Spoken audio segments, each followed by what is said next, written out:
जय हिंद मेरे प्यारे दोस्तों। मैं अमित एक बार फिर से स्वागत करता हूं आपके अपने परिवार जे एग्जाम में। जैसे कि दोस्तों आपको क्वेश्चन नंबर 73 दिख रहा होगा, जो कि आपका परसेंटेज टॉपिक मतलब जो परसेंटेज टॉपिक है आपका वो एस डी यादव बुक से चल लिया है। तो इसी प्रकार से आपका जो परसेंटेज है जो आपका एस डी यादव बुक से सॉल्व कराया जा रहा है, उसका क्वेश्चन नंबर 73 आपकी स्क्रीन पर है। और इससे पहले मैंने 72 क्वेश्चन करा दिए हैं, क्योंकि इसमें टाइप चेंज हो चुका था, तो इसलिए मैंने आपका नए सिरे से इसको सॉल्व कराने की कोशिश करते हैं। क्योंकि इसका नया टाइप है कि जनसंख्याओं पर आधारित प्रश्न। आपको एक क्वेश्चन कराया जा रहा है, कोई भी होमवर्क के लिए नहीं दिया जा रहा है। अगर होमवर्क के लिए दे भी जाता है तो आपको क्या होता है, उसको अगले दिन को हम प्रोवाइड करवा देते हैं। इसी प्रकार से आपका क्वेश्चन नंबर 73 है। क्वेश्चन नंबर 73 क्या कहता है और हमें यह किस प्रकार से सॉल्व करना है, इसको भी हम देख लेते हैं। तो क्वेश्चन नंबर 73 कहता है कि एक गांव की आबादी 20% प्रति वर्ष की दर से घट रही है। ठीक है, घट रही है। यदि 2 वर्ष पूर्व उसकी आबादी कितनी है? इकाई, दहाई, सैकड़ा, हज़ार, 10,000। 10,000 थी तो वर्तमान आबादी है। तो आपको क्या करना है, जब भी आपको इस प्रकार का क्वेश्चन दिखाई दे तो आपको कुछ नहीं करना। आपको एक चीज़ माइंड में सोचनी है कि वर्तमान कौन सा होता है और पहला वाला कौन सा होता है और बाद वाला कौन सा होता है, भूतपूर्व कौन सा होता है। ये चीज़ें आपको ध्यान में रखनी है क्वेश्चन के अकॉर्डिंग।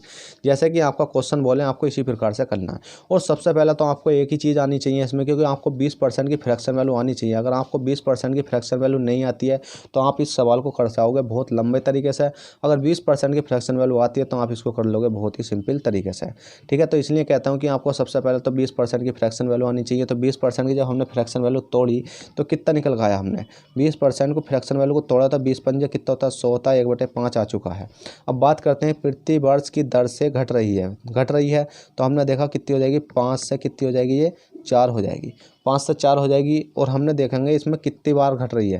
क्योंकि यदि 2 वर्ष पूर्व, तो 2 वर्ष पहले की बात कर रहा तो 5 से कितनी हो जाएगी, 4 हो जाएगी। अगर 3 वर्ष की बात करता तो तीन बार लिखते इस वाली संख्या को। अगर 4 बार की बात करता, 4 वर्ष की बात करता तो 4 बार लिखते। अगर 5 वर्ष की बात करता तो 5 बार लिखते।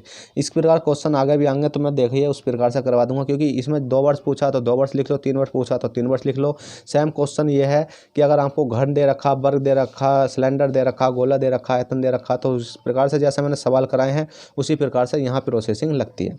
अब इसको क्या करना है, सेम क्वेश्चन है। 4 चौक 16 हो जाते हैं और 5 पंजे कितने होते हैं? 25 होते हैं। अब हमें क्या है, एक संख्या इनमें दे रखी होगी, क्योंकि जनसंख्या पर आधारित है या किसी चीज़ पर भी आधारित है, तो हमें एक संख्या इसमें दे रखी होगी। और दे कौन सी रखी है, तो उसमें पूछा गया है कि 2 वर्ष पूर्व उनकी आबादी कितनी थी? 10,000 रुपये थी। 2 वर्ष पूर्व उनकी आबादी 10,000 रुपये थी। तो वर्तमान आबादी है।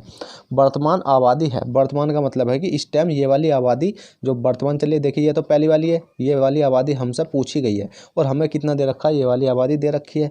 तो 25% का मान हमें कितना दे रखा? 1000 10,000 रुपये दे रखा। तो हमने देखा 25 चौका 100, 25 चौका 100, यहाँ से यहाँ तक हो और 2 जीरो बचे आपके, तो कितना आएगा? 400।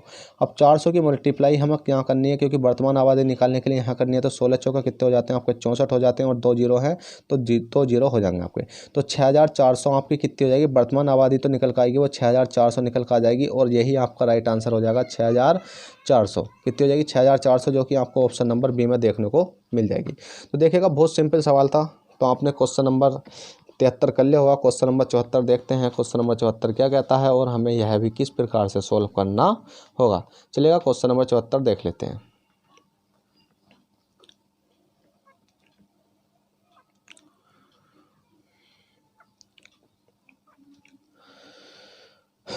तो देखिए फ्रेंड, क्वेश्चन नंबर 74 है। यदि एक नगर की जनसंख्या 6,000 मतलब कितनी है? इकाई, दहाई, सैकड़ा, हज़ार, 10,000, 64,000 हो और उसमें 10% वार्षिक वृद्धि हो तो 3 वर्ष बाद उस नगर की जनसंख्या कितनी हो जाएगी? 3 वर्ष बाद उस नगर की जनसंख्या कितनी हो जाएगी? मतलब पहले वाली तो हमें कोई दे रखी है, इस टाइम पहले वाली दे रखी है कि एक नगर की जनसंख्या इतनी हो और 3 वर्ष बाद हमसे पूछा गया। तो हमें पहले देखना है 10% की बात करी गई है। तो 10% की फ्रैक्शन वैल्यू कितनी हो जाती है? 10% को तोड़ेंगे तो कितनी हो जाएगी? 1/10 हो जाएगी। क्या है? वार्षिक वृद्धि होती हो, वृद्धि की बात करी गई है तो क्या हो जाएगा? इसमें प्लस हो जाएगा। तो कितना कर लेंगे हम? ये हो जाएगा आपका कितना? 11/10। अब 11/10 को कितनी बार लिखना पड़ेगा? 1 बार लिखेंगे, 2 बार लिखेंगे, 3 बार लिखेंगे। तो हमने लिखा 10 से कितनी हो रही है जी? 11 हो रही है। अब हमने क्वेश्चन में दे रखा 3 बार, ऊपर वाले क्वेश्चन में दे रखा था हमें कितना? 2 बार। तो हमने ऊपर 2 बार फ्रैक्शन वैल्यू लिखी और यहाँ दे रखा हमें 3 बार, तो हम लिख लेंगे इसको 3 बार। 10 से कितनी हो रही है आपकी? ये 11 हो रही है। और 10 से कितनी हो रही है आपकी? ये 11 हो रही है। 11 11 में कितने होते हैं? 121 और 11 11 में 121 और 11 कितने होते हैं? 1331 होते हैं। 1331 होते हैं। 10 दही 100 कितने होते हैं? 1000 होते हैं। ठीक है, आपको वर्गमूल भी याद होने चाहिए। अब आपसे पूछा क्या गया, आपको दे भी दे रखी है। कौन सी संख्या दे रखी है बताइए जल्दी से। तो आपको ये वाली संख्या दे रखी है, कितनी, मतलब 10,000 की वैल्यू आपको दे रखी है। तो हमें देखा कि 10,000 की वैल्यू हमें दे रखी है, कितनी है, 10,000 नहीं, ये 1,000 है फ्रेंड, सॉरी फ्रेंड, ये कितना है, 1,000। 1,000 की वैल्यू दे रखी है 64000। 1 2 3 1% की वैल्यू जब हमने निकाली तो निकल कर आई हमारी 64। और हमसे पूछी क्या गई है, तो 3 वर्ष बाद उस नगर की जनसंख्या कितनी होगी। 3 वर्ष बाद मतलब 13,300, मतलब 1331 में हम मल्टीप्लाई कर देंगे किसकी, 64 की। तो 1331 में मल्टीप्लाई 64 की कर देंगे तो कितनी निकल कर आ जाएगी हमारी। अगर इसको हम मल्टीप्लाई करके देख लेना, तो मैंने तो मल्टीप्लाई करके देख ली थी, तो कितनी निकल कर आई थी मेरी, 85184। 85184, क्योंकि मल्टीप्लाई क्या, हमें ऑप्शन पता है कि कौन सा सही है तो हमने कर दिया। आप चाहो तो इसको करके देख लेना, ठीक है, कितनी हो जाएगी, 85184। 85184 जो कि आपका ऑप्शन नंबर बी में देखने को मिल जाएगी। तो देखिएगा फ्रेंड, क्वेश्चन नंबर आपका 74 था, बहुत सिंपल सवाल था, जल्दी से आप नोट कीजिए इसको।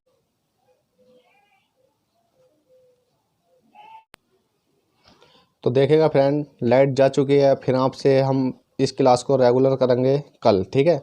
तो चलिएगा, चलते हैं, बाय, ऑल द बेस्ट, जय हिंद, जय भारत।